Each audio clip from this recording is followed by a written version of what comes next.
Hey, welcome to Kate Crafts. I'm Kate. Today I would like to share with you my entry for the Lawn Fawnatics Challenge 149. This challenge ended June 4th, but I hope it still inspires you. Let's get started. To kick things off, I've gone ahead and cut out all the things that I will need from the Magic Color Slider die set, as well as the Fox family. So what I've got here is some 1/8 of an inch score tape, and we are going to put down some score tape around the opening of this little card base. And the pattern paper that I have here is from the Fall Nitpicky 12x12 collection pack. So I will remove the release tape off of my 1/8 of an inch score tape, and then we are going to take the little panel of acetate that I cut out and stick that down to the inside of this panel, and that will create our window. So next I'm going to add in the little slider bit that will kind of mask off any of the coloring. You'll see here in a minute. If you've never used this, you'll see the whole process, but this is my first time actually using it. I actually had to cut apart all the pieces to be able to use it because I never bothered to when I got it. And now we are!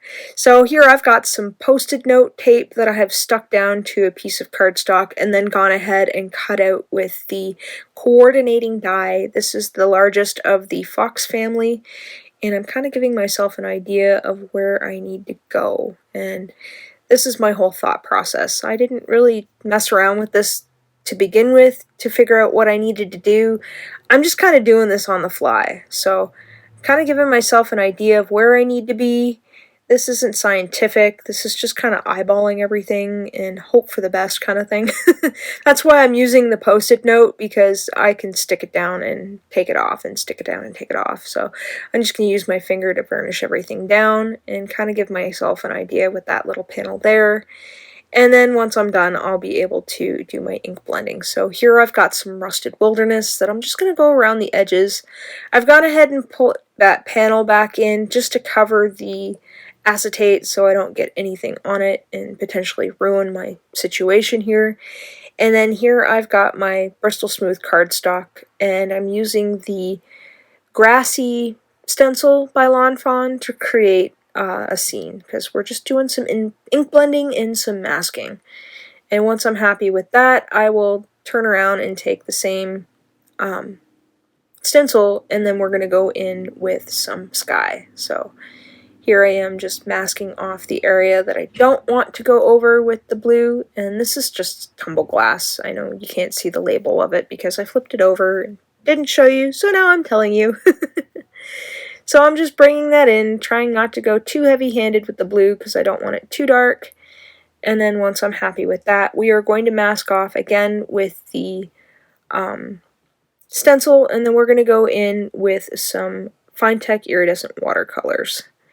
And that is an emerald and high chroma blue. So we're going to just splatter around the glass with the emerald, and then we will take the stencil again and mask off the other side once this is dry, and then that way we can do with the blue. So that's all I'm doing.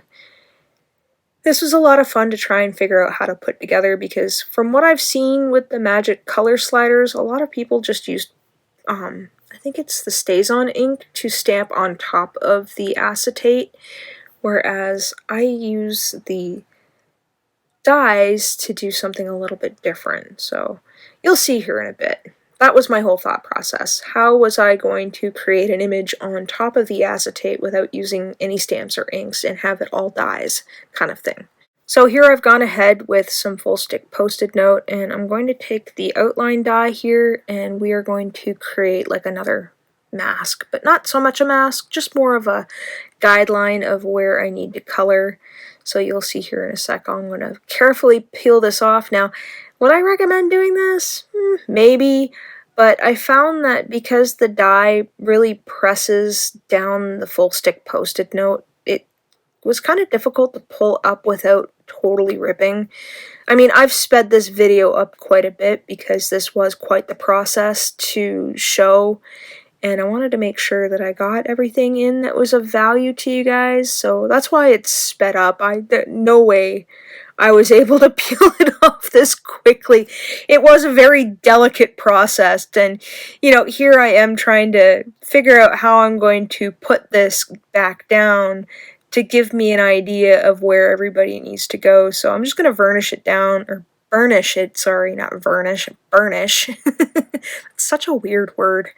I'm going to burnish this down to make sure that it sticks properly. And yeah, I really was on the struggle bus with this one, and it's not a huge important step either, but I had to be a little bit extra in doing this. It wasn't necessary. I could have just eyeballed everything, but again, this was my thought process. I didn't really map this card out to begin with. I just kind of had an idea, and as I like to run blindly into everything, that's what I was doing. So this is what we're doing with the full stick Post-it note. It's giving me a rough idea of where all the colors need to be, and I did leave the coloring into this one. I know some of you enjoy the coloring, some of you don't, so if you need to skip ahead, I won't be butthurt about it, because coloring's not for everybody.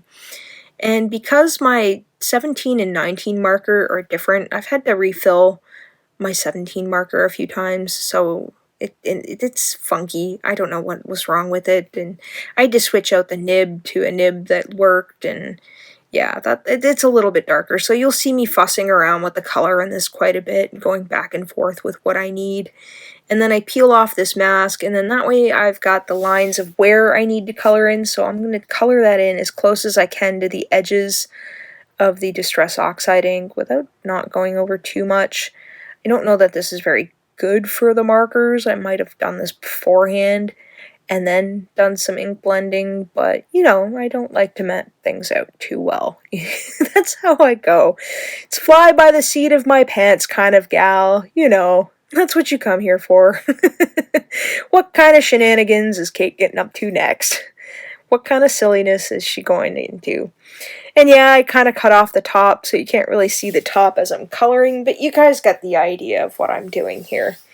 Just back and forth until I like the blend, and then that way, the whole reason why I'm coloring in like this is because if I don't get the outline completely lined up, then you're not going to see any white spots. You're just going to see the blended and the ink. So once that's done, I'm able to take this panel and go ahead and put everybody in. So we're going to put the little color slider there, so I need to see where everything goes, and then we're going to get the little layered mechanism here that's the same height as my piece of paper. That way this just gives the slider mechanism a kind of rail to follow and where you need to glue, and it also gives enough height that you'll need with the paper, and it just works out works out a lot better.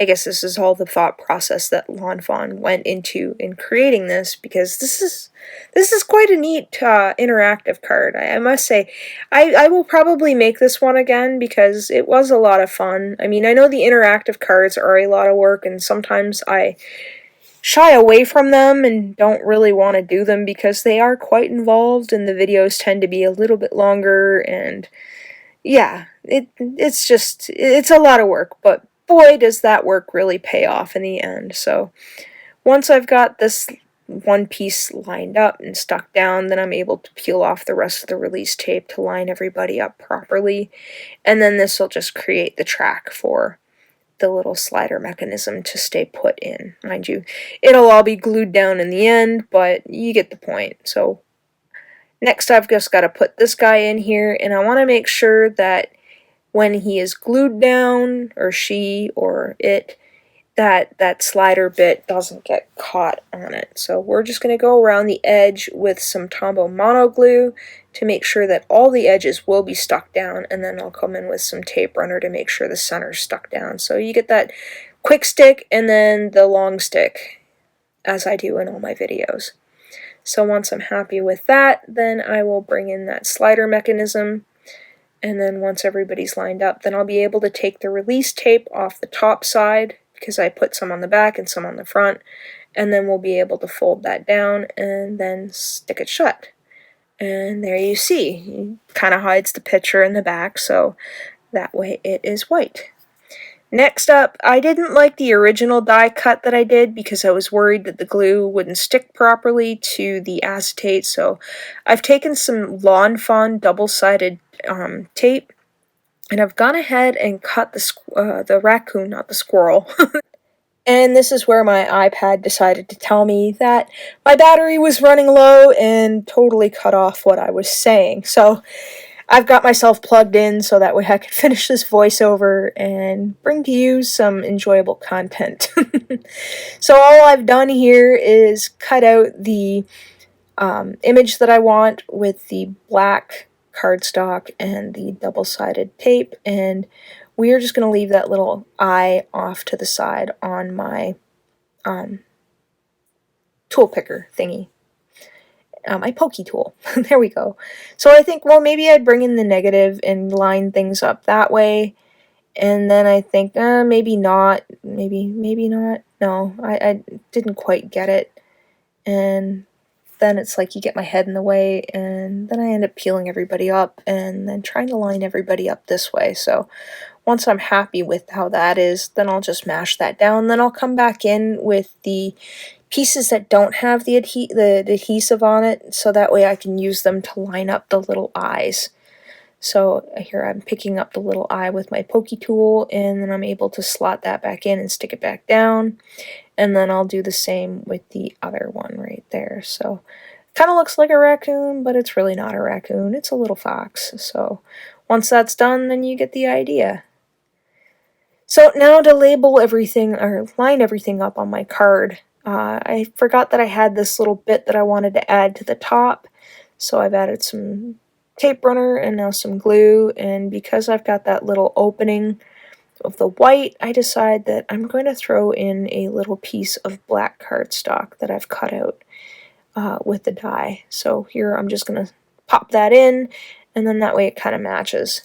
Now I thought that this panel was kind of lost on the nitpicky sweater, nitpicky fall pattern paper, so I'm going to take a piece of this Black Recollections cardstock, cut it down to size, and we're going to do a little bit of partial die cutting. And I've got the outside in stitch scalloped rectangle. You can see that I didn't cut it all the way, and what I want is a custom sized panel for the back of the color changer. The color slider changer? Yes.